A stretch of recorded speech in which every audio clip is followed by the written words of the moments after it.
welcome to a special edition of Bad Food Science. So today we're going to delve a little bit into the science behind 3 different recipes, rather than getting really in-depth into the science behind one particular kind of food. So the reason we're doing this is because it's St. Patrick's Day, and St. Patrick's Day is usually celebrated with a feast. So we're going to be making more than just one food item and eating it all together in our own version of a 3-item feast. Maybe 4, but we'll see what happens.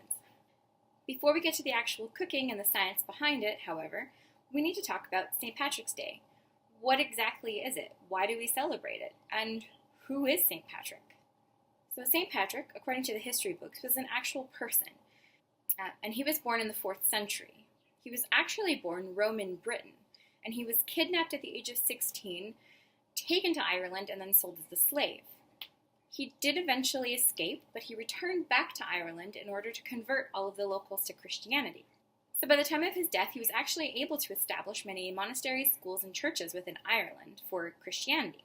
As a result, after his death, on March 17th, the Christian community decided to celebrate him. And they did this with different religious services and with feasts. After his death, a bunch of legends also started popping up around him. Specifically that he was able to drive out all of the snakes in Ireland, and that he used the shamrock in order to teach people about the Trinity. After people began emigrating into the US, however, it took on a more secular role, and it became a holiday more about celebrating all things Irish, rather than St. Patrick and the religious connotation behind that. Another interesting fact is that green is actually has not always been associated with Ireland and St. Patrick's Day. Back when Ireland was actually ruled by England, blue was considered a color associated with Ireland. This is most likely because the flag that represented Henry VIII at the time was the royal blue color with a harp on it. Green became associated with Ireland shortly after all of the rebellions and the revolution started happening. This began first with the Confederation of Kilkenny in the 17th century, when they actually created a green flag with a harp on it. All of this rebellion against the British government was kind of quelched under Oliver Cromwell. Next, in 1790, we then see green popping up again with the Society of United Irishmen. They tended to wear a lot of green in their uniform and had a green cap. And again, after a lot of Irish people started emigrating into the US, after the Great Famine in the early 19th century, we see a lot of people wearing green as a symbol of pride for their country. So today we're going to take on 3 different recipes that are unique to Ireland. Well, at least 2 of them are definitely unique to Ireland and are very traditional Irish foods. The one that we're actually going to start with is not quintessentially Irish or traditionally Irish, but it takes that spin of the secular holiday and it's incorporating it into this idea of St. Patrick's Day. And it's a dessert, so you can't have a feast without a dessert. What we're going to be making first today is a chocolate and Irish cream cheesecake. The traditional cheesecake is just really a custard that is made using cream cheese rather than milk, so it's a lot thicker than the traditional custards. However, today we're going to be doing a no-bake cheesecake. So we're taking out that egg mixture part and we're going to be replacing it with more like a pudding or a pastry filling mixture. This means that it's going to be a lot lighter and it's going to be a lot fluffier. You're also going to have that Irish cream actually come through a lot better, because if you bake anything with alcohol in it, you actually bake the alcohol out. You might have some of the flavor left over, but you're not going to get any of that kick. So if you want a really good Irish cream cheesecake, you're going to want to make a no-bake cheesecake. So let's get started. Okay, so I brought you guys down a little bit lower so you can see what I'm doing.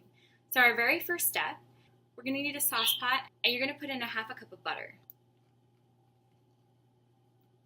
We're now going to move this over to the stove, and we're going to heat it up. After the butter has melted, we're going to add in 2 cups of crushed digestive biscuits. So for those of you who don't know what a digestive biscuit is, it's kind of like a sweet whole wheat cookie, kind of. I don't know if I'm explaining that right or if I'm making it sound absolutely disgusting, but it's like a less sweet version of a graham cracker, essentially. So if you can't find digestive biscuits anywhere, though you find them in most grocery stores, but if you can't, then graham crackers work just as well. So once the butter has been melted, we're going to add our 2 cups of crushed cookies to the mix, and then we're going to take it off the heat and let it cool.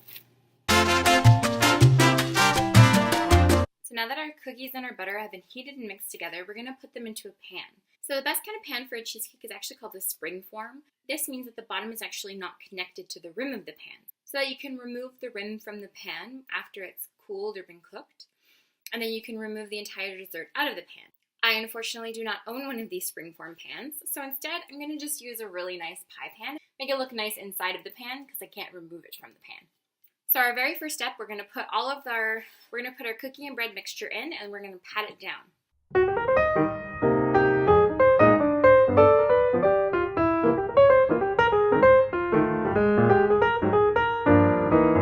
So you're going to put this in your fridge and you're going to let it set for 1 hour.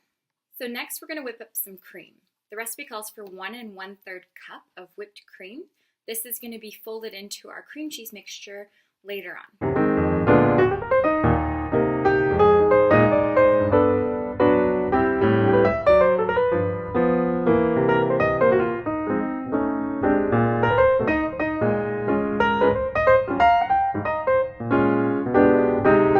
Okay, so now that that's done, we're setting it aside, but we're not going to clean our beater yet because we're going to actually beat some of the cream cheese. We want it to have a nice smooth consistency, so we're going to just use the same tool. So you need 600 grams of cream cheese, just a plain cream cheese, or 4 cups.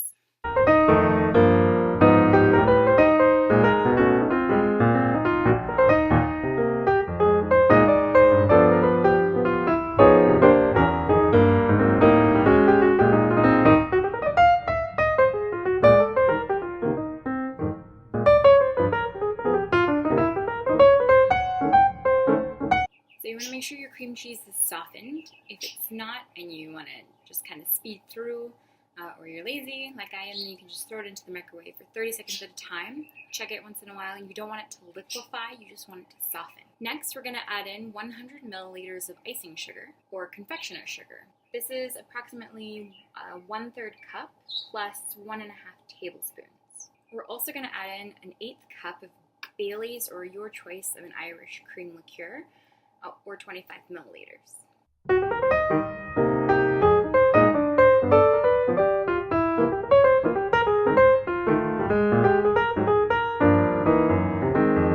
Okay, we're going to set that to the side, and we are going to grate some chocolate. So you need 1/2 cup of grated chocolate. We're going to fold that as well as 1 1/3 cup of the whipped cream into our cream cheese mixture. We're going to use the tiniest grate possible that we have on our cheese grater.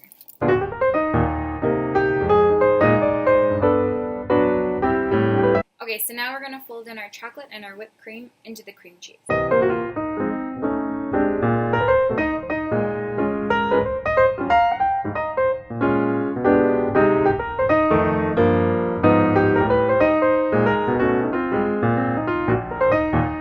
So the reason that we're folding the whipped cream and the chocolate into the cream cheese mixture rather than beating it in is because we want to keep all of the air so that it makes it nice and light. The next step is to take the cream cheese mixture and we're going to add it into our pan with our crust, and then we're going to let that refrigerate for up to 2 hours minimum. If you want to refrigerate it overnight, that's just absolutely fine, but you want at least 2 hours to refrigerate it.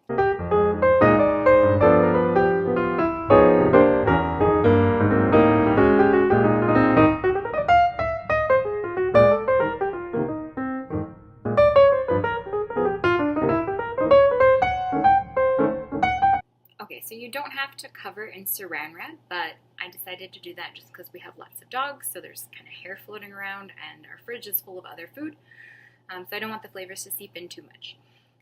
So after a couple hours, we can take the cheesecake out, and then we're going to sprinkle it with a light dusting of cocoa powder, and then it's ready to serve. With our cheesecake now in the fridge, we're going to move on to our second recipe, which is our Irish soda bread.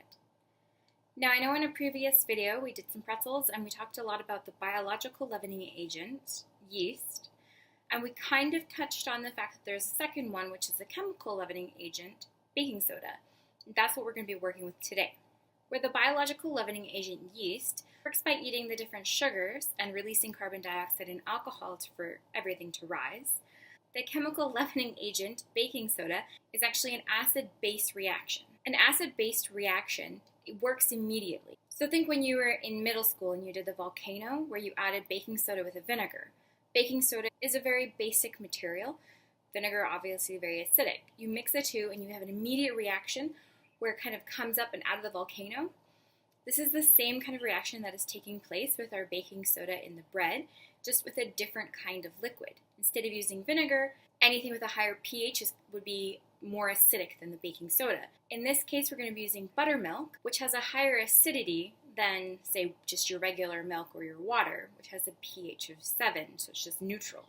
So because this reaction happens right away, breads that use a chemical leavening agent require absolutely no time to rise.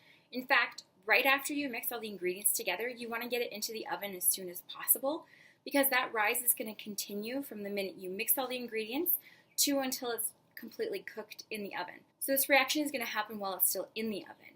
If you wait too long and you let it rise before putting it in the oven, you're actually going to deplete this reaction and you're not going to get the rise on your bread, which is why sometimes soda breads and other breads that are made with a chemical leavening agent can be really dense and heavy. One of the reasons for this could be that they just waited too long before they put it into the oven. Like I said before, we're going to be using buttermilk in our recipe rather than just regular milk or water. And buttermilk has a higher acidity because of the lactic acid. This lactic acid is going to react with the baking soda and it's going to give that a little bit more of a rise, like you would see with a baking soda and a vinegar reaction. Our recipe also calls for a mix of a regular flour and a self-rising whole wheat or wholemeal flour. I'm going to show you guys how to make your own self-rising flour if you can't find it in the stores anywhere. But the reason for this is that a self-rising flour has baking powder in it, and this is also going to help to give it a little bit more of a rise so that your bread won't be quite as dense. You'll also notice that this recipe has very minimal salt in it, and some recipes with chemical leavening agents might contain no salt at all. This is because salt is actually a byproduct of the acid and base reaction that happens when you're using a chemical leavening agent like baking soda. This is going to be a very quick process for making this bread. Because I have all of the ingredients already set aside and a lot of them are already measured out, from start to finish, prep time is only going to be about 10 minutes and baking time is only 30 minutes long. So the entire process of making a loaf of soda bread, or typically any bread that is using a chemical leavening agent, is going to be about an hour. So greatly reduced time than it would take to make a yeast bread, something that uses a biological leavening agent, and it needs that time to rise to allow the yeast to actually eat the sugars to release that carbon dioxide and the alcohol. So before I get into actually mixing the bread up, I've preheated my oven to 400 degrees Fahrenheit, and then I'm going to show you guys how to mix up your own self-rising wholemeal flour so that if you can't find it in the stores, you know how to do that. And I'm also going to show you guys how to make your own buttermilk, because I find it very hard to find small containers of buttermilk. And if you don't bake a lot and you use buttermilk enough, it seems like a bit of a waste of money. So I'm going to show you guys how you can make your own at home so that you don't have to go and spend the money on buttermilk in the store. Okay, so I've moved you guys over to the workstation, and we're going to start with our self-rising flour. For this recipe, it calls for only 3/4 cup of a wholemeal self-rising flour. Wholemeal, whole wheat, it's all the same thing, so it doesn't matter. I have just a whole wheat flour here, and I already have a 3/4 cup in this bowl. To this bowl, I'm going to first add a 1/4 teaspoon of salt. Next, I'm going to add in 1 teaspoon of baking powder. So make sure you're using a baking powder in this step, not a baking soda. We're going to be adding our baking soda later. As I said earlier, baking powder is going to help that extra rise, and this is what is going to make this flour a self-rising flour. I'm going to mix this together now, and I'm going to set it aside, and I'll show you guys how to make buttermilk. So this recipe calls for 1 1/4 cup of buttermilk. So I'm going to add 1 1/4 cup of regular milk to just a mug so that I can set it off to the side for a little while. So we have 1 cup of milk, and we're going to add this to our mug.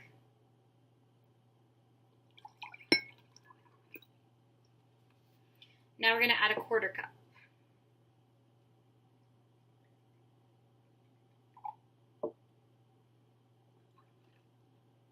So we're going to add 1 tablespoon of lemon juice or vinegar to our milk. It's completely up to you what you use. Both work perfectly fine. You're just adding your acid to the base of milk because you want it to just slightly curdle. We want a very sour milk. This is going to actually give it more of that rise to help with that acid-base reaction with our baking soda in the bread.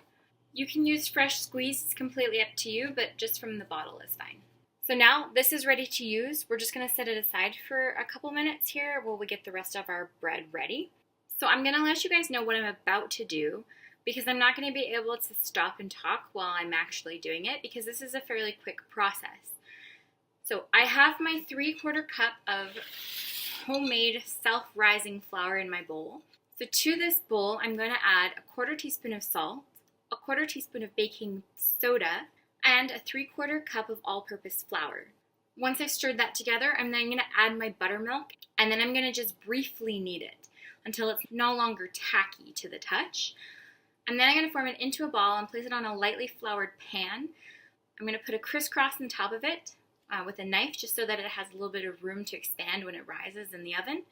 And then I'm going to pop it in the oven for 30 minutes.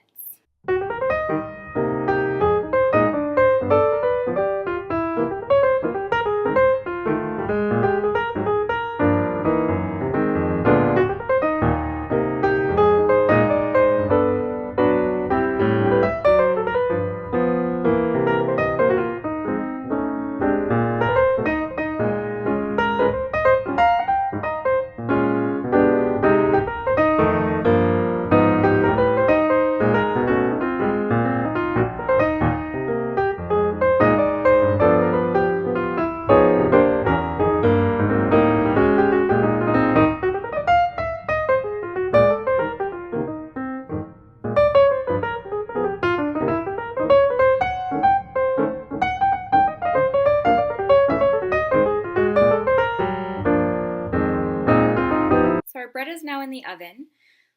As you may have seen through the video, I did end up adding a little bit more of the whole wheat flour. You could add either whole wheat or all-purpose flour. It's completely up to you. Whole wheat is just what I had handy at the time. The recipe does call for only 3/4 cup all-purpose and a 3/4 cup of the wholemeal flour or whole wheat. I think I went through this a little bit with the pretzels video, talking about yeast and the biological leavening agent. But depending on your elevation, it will vary how much flour you actually need. So for this recipe, I ended up having to use about another 1/2 cup to a 3/4 cup of flour, just because of where I am in the world. It just was very tacky and I couldn't form it into a ball at all. It was way too liquidy. It wasn't going to do anything. So I had to add more flour to it. But I did double check the recipe. It's from BBC and all of the measurements were correct. They are all in milliliters and in grams on the website because it is a British cooking website, but the conversions are correct. So it's just varying where you live and your elevation level. It will depend on how much flour you actually need to use. So I've put that in the oven. It's going to go in for 30 minutes. Around the probably 15-minute mark, I'm just going to give it a check and see what it's doing, because cooking times, again, from your elevation, temperatures outside, humidity, it could vary your cooking time. So the recipe does say anywhere from 10 to 30 minutes for cooking time, which is, I know, a huge range of time. That doesn't really give you any good solid idea. But I set the timer for 30. Around 15 I'm going to check it, and then every 5 after that, just to see. The way you'll be able to tell that it's completely done, it's going to have the nice golden color, and if you give it a knock on the bottom, so if you just turn it around and you kind of give it a knock, it should give you a hollow sound. This will mean that the bread is completely done. So while we're waiting for that to cook, I'm going to clean up my area a little bit, and we're going to get ready for our third and final recipe, which is boxty. So boxty is a traditional Irish dish, and it even has a little kind of rhyme or a ditty that goes with it that has been passed down for generations, though it might be a little outdated. Boxty in the griddle, boxty in the pan. If you can't make a boxty, then you'll never get a man. Boxty was so ingrained within Irish culture that it is something that they actually wrote a rhyme about. But what is boxty? So boxty is an Irish potato pancake. This is going to be a little different than a traditional German potato pancake or the Jewish latke. Those are just grated potatoes that use egg as a binding agent, and then you just fry them in some oil. The Irish potato pancake, however, contains a little bit of flour as well as some mashed potato. So it has a mix of a pancake and a hash brown texture, rather than just pure hash brown. Of course, we can't do a St. Patrick's Day video without doing something with potatoes. So I thought we would do boxty because this is a very traditional Irish dish. Unlike some dishes, such as cabbage and corned beef, that's something that can also be found within England. It's kind of a cross-culture dish, and it's not necessarily purely Irish, whereas the boxty is historically just Irish. So everyone associates potatoes with Ireland, and it's for a good reason. Potatoes are something that can be grown in almost any kind of soil, and it's very accessible to most farmers. It's a very cheap crop to have, so a lot of farmers across Ireland grew potatoes. It's also a fairly healthy food, although it's not a vegetable, it's actually a starch. Potatoes, however, did not originate from Ireland. They were actually brought over to Ireland in the 16th century from South America. And once they were brought over, because they were able to be cultivated in any kind of soil, they became a staple within the diet. In fact, some historians suggest that by the early 19th century, almost every single man in Ireland ate about 6 kilograms of potatoes a day. So boxty is traditionally a pancake shape. That's what we're going to be making today. So you're mixing your grated potatoes with flour, mashed potatoes, and egg, as well as some seasonings. However, boxty can also be cooked in a loaf in the oven, or it can also be boiled and served in dumpling form. But like I said, today we're going to stick with the traditional pan-fried boxty. Okay, so before we start our boxty, I wanted to show you guys the bread. Our soda bread is finished. It did take the full 30 minutes to cook, though I did check it periodically. If you're just used to making like a white bread, it does have a different smell while it's baking, and it gets very dark very quickly because of the whole wheat flour. So it is hard to tell by color. Like I said, I did check it periodically throughout, and it did take the full 30 minutes. So this is our soda bread.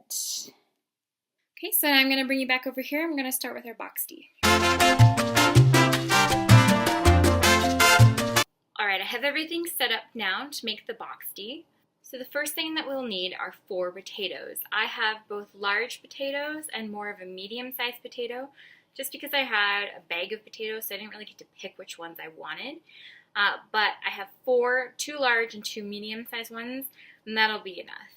The very first step is to peel all of the potatoes. We're going to get rid of the skin, and then 2 of the potatoes we're going to dice up into some cubes, and we're going to boil them until they're tender, which is about 8 minutes. Meanwhile, the other 2 potatoes, I'm going to grate them with a cheese grater into a bowl, and then we'll just set them off to the side until the other potatoes are done.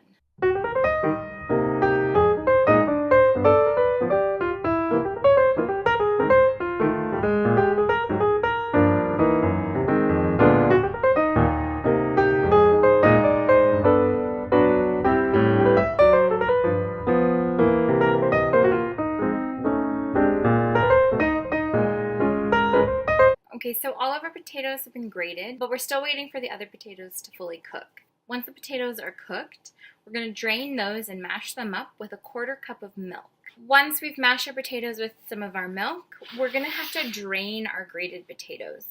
The potatoes contain a lot of water, and this water is not going to allow for the egg and the flour to completely bind them together. So we want to try and get rid of as much excess water as possible.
So we've added the rest of our ingredients.